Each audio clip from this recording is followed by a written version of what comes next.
हमारी Galaxy milky वे में 100 billion से भी ज़्यादा स्टार्स हैं और हमारे यूनिवर्स में 100 बिलियन से भी ज़्यादा गैलेक्सीज हैं। सिर्फ हमारी गैलेक्सी में 8 प्लैनेट्स हैं।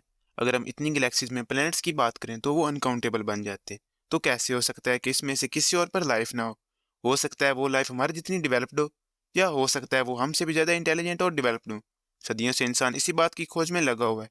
दूसरी सिविलाइजेशन की खोज एंशियंट टाइम में ही शुरू हो गई थी। हम हमेशा से ये जानना चाहते थे कि क्या हम अकेले हैं या कोई और भी है, लेकिन फिर भी ये अब तक की सबसे बड़ी अनसॉल्व्ड मिस्ट्री बनी हुई है। दूसरे प्लैनेट्स पर लाइफ की खोज 19वीं सदी के आखिर और 20वीं सदी के शुरू में स्टार्ट हो गई थी। ये खोज रेडियो की इजाद और इसमें की गई डेवलपमेंट से इंस्पायर हुई थी। उस वक्त के सबसे बड़े scientist Nikola Tesla space specially Mars से सिग्नल रिसीव करने के एक्सपेरिमेंट में लगे हुए थे। इस वक्त बहुत से साइंटिस्ट का ये मानना था कि मार्स पर लाइफ हो सकती है। 1899 में टेस्ला को स्पेस से कुछ अजीब सिग्नल रिसीव हुए। साइंटिस्ट का मानना था कि ये सिग्नल मार्स से रिसीव हुए हैं। डिस्कवरी के बाद ये चीज़ हर जगह मशहूर होगी, न्यूज़पेपर में और हर जगह इसके बारे में बात होने लगी।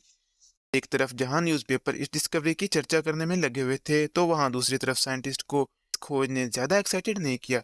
इसके बाद मार्कोनी, जिसको रेडियो टेक्नोलॉजी का फादर भी कहा जाता है, उसने भी ये क्लेम किया कि उसे मार्स से कुछ सिग्नल रिसीव हुए हैं, लेकिन पहले की तरह इसका भी कोई ठोस सबूत नहीं था।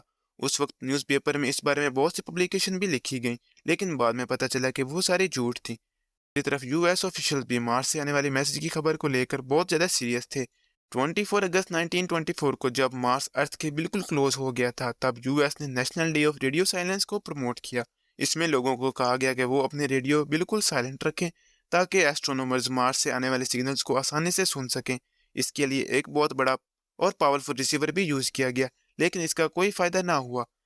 अगले 3 दशक तक ये रिसर्च स्लो डाउन हो गई। इसके बाद 1959 में दो साइंटिस्ट जिसेपी कचोनी और फिलिप मॉरिसन की दूसरी सिविलाइजेशन के बारे में ये कहना था कि हम उनसे सिग्नल रिसीव कर सकते हैं अगर वो हमसे ज़्यादा दूर ना हो। यहाँ ज़्यादा दूर ना होने का मतलब है हमारा सबसे करीबी प्लैनेट सिस्टम। मिसाल के तौर पर प्रोक्सिमा बी, जिसे साइंटिस्ट मोस्ट अर्थ लाइकली प्लैनेट कहते हैं, वो हमसे 4.2 लाइट ईयर्स दूर है। इसके बाद 1960 में पहला मॉडर्न एक्सपेरिमेंट किया गया जिसको प्रोजेक्ट आज़मा का नाम दिया गया। इस एक्सपेरिमेंट में एक रेडियो टेलीस्कोप जिसका डायमीटर 26 मीटर था उसको यूज किया गया। इस एक्सपेरिमेंट में दो स्टार्स टाउ सिटी और एप्सिलॉन इरिडानी को एग्जामिन किया गया, क्योंकि ये सन से काफी मिलते जुलते स्टार्स थे। तो साइंटिस्ट का कहना था कि इनके इर्द गिर्द घूमने वाले प्लैनेट्स में लाइफ हो सकती है, बट इस रिसर्च का कोई खास रिजल्ट नहीं मिला।